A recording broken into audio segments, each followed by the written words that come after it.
Hello everyone কি খবৰ সকলোৰে আশা কৰো সকলো ভালে আছে মই ৰিলাক্সি আপোনালোকক পুনৰবাৰ ষ্টাডি উইথ ৰিলাক্সি চেনেললৈ স্বাগতম জনালো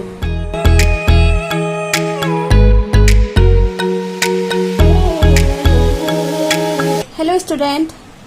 সো আজি মই ক্লাস 9 ৰ হিৰণৰ সূত্ৰ এই চেপ্টাৰটো আলোচনা কৰিম আগতে আমি ত্ৰিভুজৰ কেনেকৈ কালি উলিয়াই সকলোৱে আমি জানোৱে কিন্তু ইয়াত আমি হিৰণৰ সূত্ৰৰ দ্বাৰা উলিয়াব লাগিব হিৰণৰ সূত্ৰনো কি পাঠটোতে তোমালোকে গম পাবা এতিয়া আমি আহিলো ফাৰ্স্ট অনুশীলনীলে 12.1 সো ফাৰ্স্ট কোৱেশ্চনটো চোৱা আগত বিদ্যালয় আছে বুলি লিখা থকা যানবাহনৰ প্ৰতি সংকেত ফলক এখন সমবাহু ত্ৰিভুজ আকাৰৰ যাৰ বাহুৰ দিশ এ হিৰণৰ সূত্ৰ ব্যৱহাৰ কৰি সংকেত ফলকখনৰ কালি উলিওৱা যদি ইয়াৰ পৰিসীমা 180 সেন্টিমিটাৰ সংকেত ফলকখনৰ কালি কিমান হ'ব এতিয়া চোৱা আগত আমি ত্ৰিভুজৰ কালি উলিয়াবলৈ শিকিছিলো হাফ ইনটু ভূমিপ্ৰণ উন্নতি কিন্তু ইয়াত আমি প্ৰতিটো ত্ৰিভুজৰ কালি উলিয়াবলৈ হলে হিৰণৰ সূত্ৰ ব্যৱহাৰ কৰিব লাগিব কৰবাত ধৰা স্কুল এখন আছে আৰু স্কুলখন আছে বুলি আগত আমাক ইংগিত কৰি দিছে যানবাহনক ইংগিত কৰি দিছে যেতিয়া স্কুল এখন থাকে তে তাৰ আগত কি কৰে এখন সাইনবোৰ্ড লগাই দিয়ে যে আগত স্কুল এখন আছে গাড়ীখন লাহে লাহে চলাব ঠিক তেনেকৈ আগত হস্পিটেল এখন থাকিলেও তেনেকৈ সাইনবোৰ্ড এখন লগাই দিয়ে এটা ঠিক তেনেকুৱা সাইনবোৰ্ড এখনে ধৰা স্কুল এখনৰ অলপমান আগত লগাই থোৱা আছে যানবাহনৰ ইংগিত কাৰণে যে গাড়ীখন লাহে লাহে চলাব তেতিয়াহে ধৰা স্কুলৰ ল'ৰা ছোৱালীবোৰক একো বিপদ আপদ নহব তেতিয়াহে যানবাহনখনে গম পাব হৰ্ণ নবজাব এইখিনি জেগাত যাতে ল'ৰা ছোৱালীখিনি পঢ়া শুনা অসুবিধা নহয় বা ল'ৰা ছোৱালীবোৰ যদি বাহিৰলৈ আহে যানবাহনবোৰ অকণ লাহে লাহে চলাব সেইকাৰণে এখন ফলক লগাই থোৱা আছে এতিয়া সেইখন ধৰিছো আমি আমাক কৈ দিছে যে এখন ত্ৰিভুজ আকাৰ এই ত্ৰিভুজটো মানে সেই ফলকখন সাইজটো কি হ'ব সমবাহু ত্ৰিভুজ অৰ্থাৎ সমবাহু ত্ৰিভুজ মানে কি গুটেকিটা বাহু সমান আৰু গুটেকিটাল বাহুৰ মান কিমান বুলি কৈছে বাহু এ এডাল বাহুৰ মান যদি এ হয় এডালৰ মানো এ হ'ব আৰু এডালৰ মানো এ হ'ব এতিয়া আমাক কৈছে যে হিৰণৰ সূত্ৰ ব্যৱহাৰ কৰি এই ত্ৰিভুজটোৰ অৰ্থাৎ সংকেত ফলকখনৰ কালিটো উলিওৱা যদি ইয়াৰ পৰিসীমাটো কিমান বুলি কৈছে 180 সেন্টিমিটাৰ বুলি কৈছে পৰিসীমাটো আমি সবে উলিয়াব জানোৱে গুটেকিটা বাহুৰ যোগফল হয় আমাক এটোৱে কৈ দিছে এতিয়া আমি কালিটো উলিয়াব লাগিব এতিয়া আমি প্ৰথম দিয়া আছেটো লিখিলাম আমাক ত্ৰিভুজৰ পৰিসীমাটো 180 সেন্টিমিটাৰ বুলি কৈয়ে দিছে সো দিয়া আছে বা গিভেন দিয়া আছে পৰিসীমাটো আমাক কিমান দি বুলি দিছে পৰিসীমা ইকুৱেল টু 180 সেন্টিমিটাৰ আমি সকলোৱে জানোৱে ত্ৰিভুজৰ পৰিসীমা কেনেকৈ উলিয়াই বাহু তিনিটাৰ যোগফল ইয়াত এতিয়া বাহু তিনিটাৰ মান হৈছে a so a + a equal to 180 এটো গুটেকিটা যোগ কৰিলে হ'ব 3a equal to 180 so a মান কিমান হ'ব 180 divided by 3 equal to 60 so আমি এটা বাহুৰ মান কিমান গম পাই গলো 60 সেন্টিমিটাৰ আমি বাহুকিটাৰ মান গম পালো এতিয়া আমি লাগিব হিৰণৰ সূত্ৰ এখিনতে লিখি লব পাৰা যে আমি জানো যে হিৰণৰ সূত্ৰ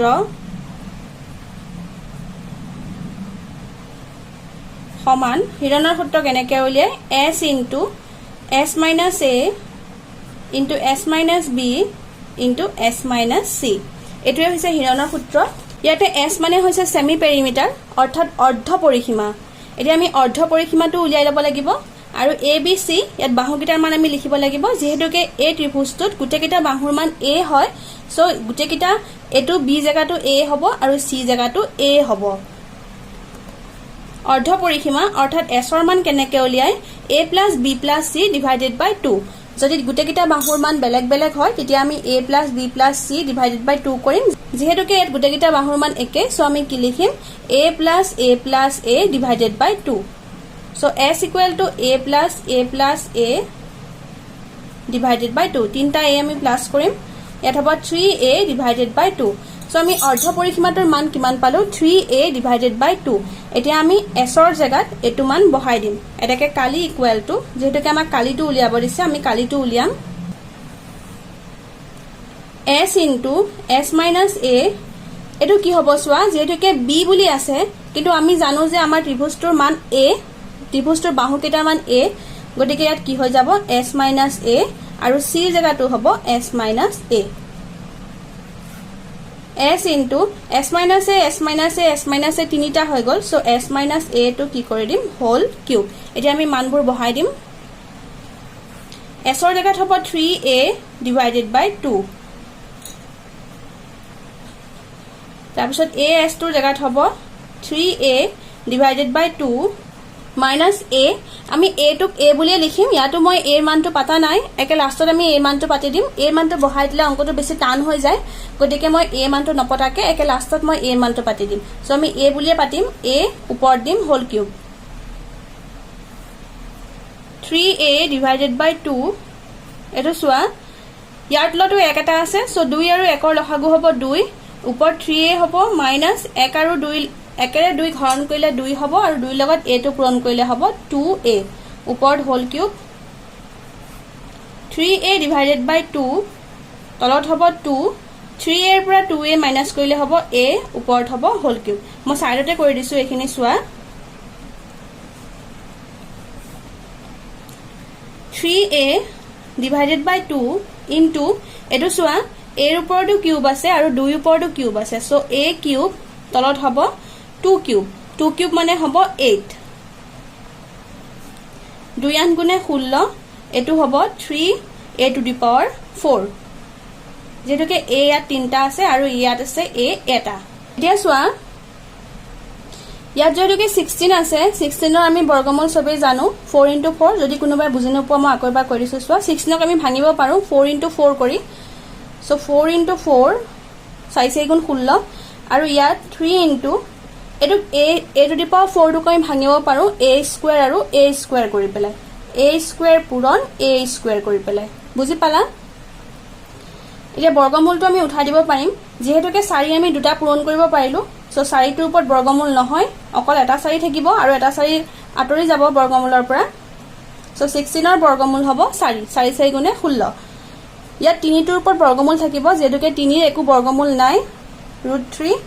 আৰু সোয়া a টু দি পাৱাৰ 4 যেহেতুকে আমি a স্কয়াৰ পূৰণ a স্কয়াৰ কৰিব পাৰিলো গতিকে এটা a স্কয়াৰ বাহিৰলৈ গুচি আহিব সো আমি কি পালো √3a স্কয়াৰ ডিভাইডেড বাই 4 এতিয়া আমি a ৰ মানটো বহাব লাগিব আমি a ৰ মানটো উলিয়াই থৈছিলো আমি ইয়াতে a ৰ মানটো উলিয়াই থৈছিলো a = 60 cm আমি পৰিসীমাটোৰ পৰা a মানটো উলিয়াই থৈছিলো এতিয়া a মানটো আমি ইয়াত পাতি দিম এটাকে কালি equal to √3a square divided by 4 ইয়াতে আমি a ৰ মানটো বহাই দিম √3 ইনটু এটো 60 স্কয়াৰ হৈ যাব 60 স্কয়াৰ ডিভাইডেড বাই 4 আৰু কালিত সদায় আমি বৰ্গ সেন্টিমিটাৰ বা সেন্টিমিটাৰ স্কয়াৰ লিখিম তলত হ'ব 4 √3 ইনটু 60 দুটা হৈ যাব পূৰণ 60 ইনটু 60 সেন্টিমিটাৰ 4 এটো কাটাকাটি কৰিব পাৰি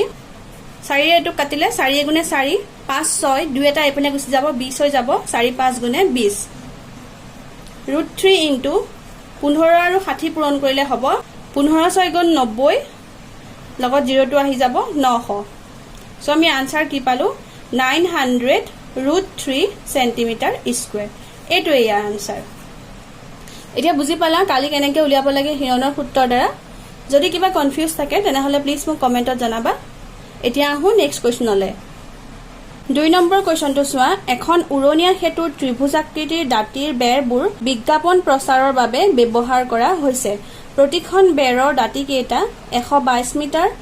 22 মিটাৰ আৰু 120 মিটাৰ চিত্ৰ 12.9 ত চোৱা এটো চোৱা 12.9 ত এখন হৈছে ওভাৰব্ৰিজ আৰু এই ওভাৰব্ৰিজখনৰ এটা সাইড কিহৰ কাৰণে লৈছে তোমাৰ এডভাৰটাইজমেন্টৰ কাৰণে লৈছে যিকোনো এডভাৰটাইজ তাত শো কৰিব পাৰে এতিয়া চোৱা এটো ত্ৰিভুজাকৃতিত কাটি লোৱা হৈছে সো ত্ৰিভুজাকৃতিৰ এটা ফলকখনৰ প্ৰতিটো বেৰৰ দাঁতি কেইটা অৰ্থাৎ ত্ৰিভুজটোৰ বাহু কেইটাৰ মানটো আমাক দি থোৱা আছে 122 মিটাৰ 22 মিটাৰ আৰু 120 মিটাৰ এটো হৈছে ত্ৰিভুজটোৰ বাহু কেইটাৰ মান বিজ্ঞাপনৰ পৰা প্ৰতি বছৰে উপাৰ্জন হয়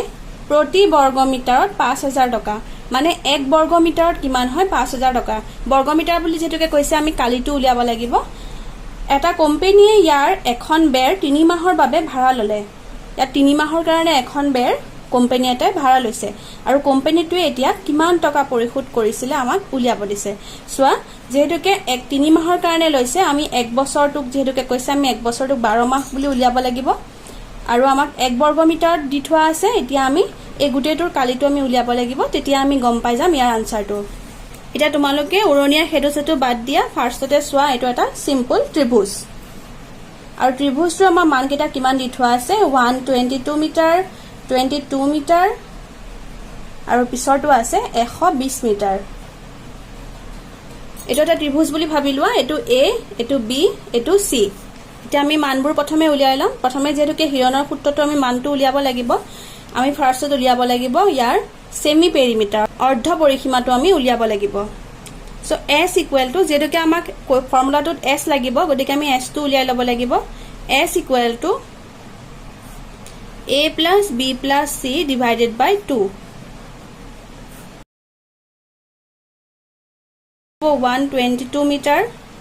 তোমালোকে এইখিনতে লিখি লব পাৰা এনেকে ধৰি লব পাৰা যে ধৰু a equal to 122 metre b equal to 120 metre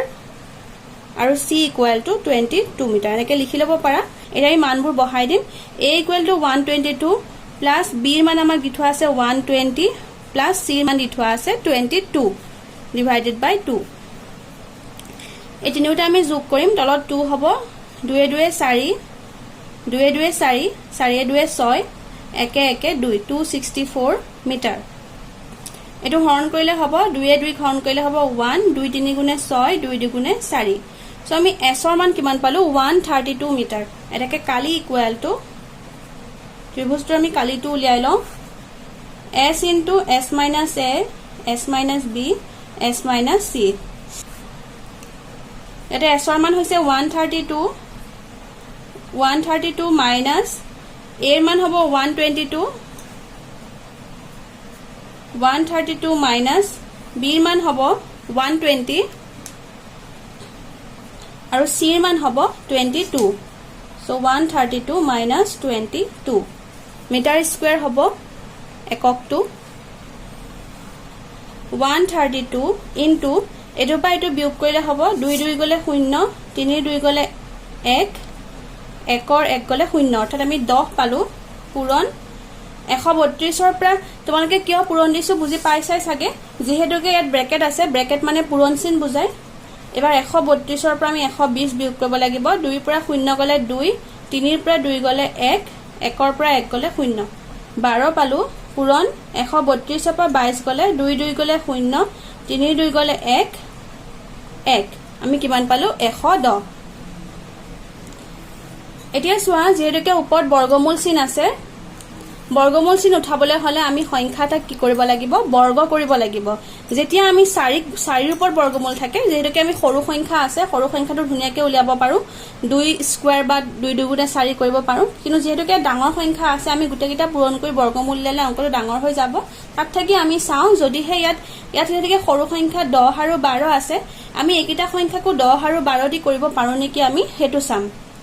এটো হৈছে 132 132 ক 10 দি কোনো কাৰণতে না যায় কাৰণ 10 দি পূৰণ কৰা সংখ্যা বিলাকৰ শেষত শূন্য থাকিবই লাগিব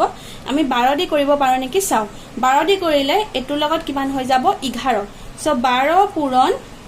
11 যদি 12 আৰু 11 পূৰণ কৰো তেনে হলে আমি কি পাম 132 পূৰণ 10 বুজি পাইছানে মই কিয় 12 আৰু 11 পূৰণ কৰিলো যেহেতুকে ওপৰত বৰ্গমূল চিন আছে বৰ্গমূল চিনটো উঠাবলৈ হলে সদায় আমি কি কৰিব লাগিব সংখ্যা এটাক স্কয়াৰ কৰিব লাগিব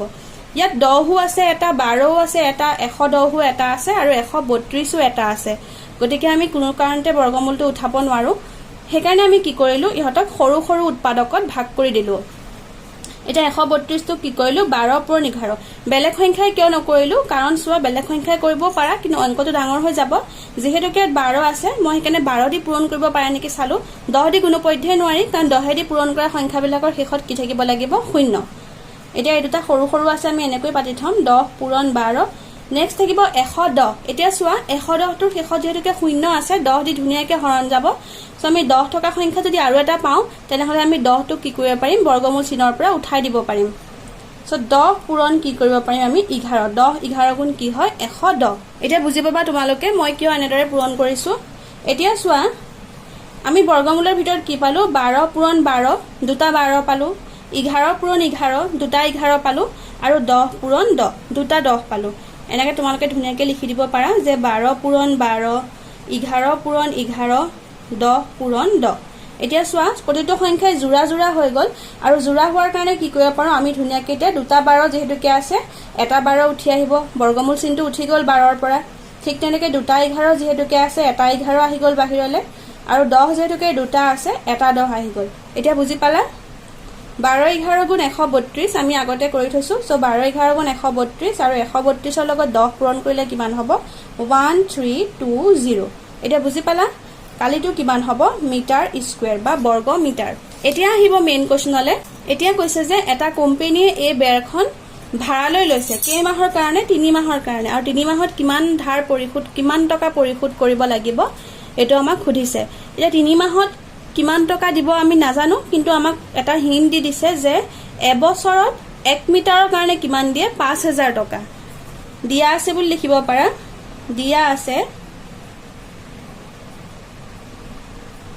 দিয়া আছে যে 1 মিটাৰ স্কুৱেৰ মানে 1 বৰ্গ মিটাৰত 1 মিটাৰ স্কুৱেৰত 12 মাহত কিমান টকা উপাৰ্জন কৰে? 5000 টকা। 12 মাহত উপাৰ্জন হয় 5000 টকা। 1 মিটাৰ স্কুৱেৰ তোমালোকে বৰ্গ মিটাৰ লিখিব পাৰা। 1 মিটাৰ স্কুৱেৰত 12 মাহত উপাৰ্জন হয় 5000 টকা। এতিয়া আমাক কিমান উলিয়াব লাগে? 3 মাহৰ কাৰণে। যেতুকে আমি 3 মাহটো উলিয়াম, সো আমি 3 মাহটো উলিয়াই লম। এটাকে 1 মিটাৰ স্কুৱেৰ আমি উলিয়াই লম প্ৰথমে। 1 মিটাৰ স্কুৱেৰত 3 মাহত উপাৰ্জন হয়। 3 মাহ বুলি কোৱাৰ লগে লগে যেতুকে মাহলৈ গুচি আহিলে আমি 12 দি হৰণ কৰিব লাগিব। সো কি কৰিম? 5000 পূৰণ 3 ডিভাইডেড বাই 12 টকা। এতিয়া বুজি পালা? 12 মাহত উপাৰ্জন হয় কিমান টকা? 5000 টকা। সো 3 মাহত কেই টকা উপাৰ্জন হ'ব? 5000 পূৰণ 3 ডিভাইডেড বাই 12। যেহেতুকে মাহলৈ গুচি আহিছে, 3 মাহ বুলি যেহেতুকে কৈছে, 12 মাহ এবছৰ হয়, 3 মাহ বুলি যেহেতুকে কৈছে, সো আমি কি কৰিলো? 12 দি হৰণ কৰি দিলো। হৰণ পূৰণবোৰ এতিয়াই নকৰো, একেবাৰে শেষত কৰিম। আমি কি গম পালো? 3 মাহত আমি কিমান টকা উপাৰ্জন কৰে বুলি গম পালো? 5000 পূৰণ 3 ডিভাইডেড বাই 12। কিন্তু আমাক কোৱেশ্চনত কৈছে যে টোটেল যিটো মিটাৰ স্কুৱেৰ বৰ্গ মিটাৰ ওলাব আমি তাৰ উলিয়াব লাগিব। আমি গোটেই ত্ৰিভুজটোৰ কালি কিমান পাইছিলো? 1320 বৰ্গ মিটাৰ বা মিটাৰ স্কুৱেৰ। আমি গোটেই ত্ৰিভুজটোৰে উলিয়াইছিলো। সো গোটেই ত্ৰিভুজটো আমি কালিটো আমি উলিয়াই লৈছিলো। সো কি হ'ব? এতেকে 1320 মিটাৰ স্কুৱেৰত 3 মাহত উপাৰ্জন হয় ইকুৱেল টু এইটো পূৰণ হৈ যাব 5000 পূৰণ 3 পূৰণ 1320 ডিভাইডেড বাই 12। এতিয়া বুজি পালা? এতিয়া হৰণ পূৰণ কৰিম। 3 কাটাকাটি কৰিব পাৰি। 3 4 গুণে 12। 4 এইটো কাটি দিয়া,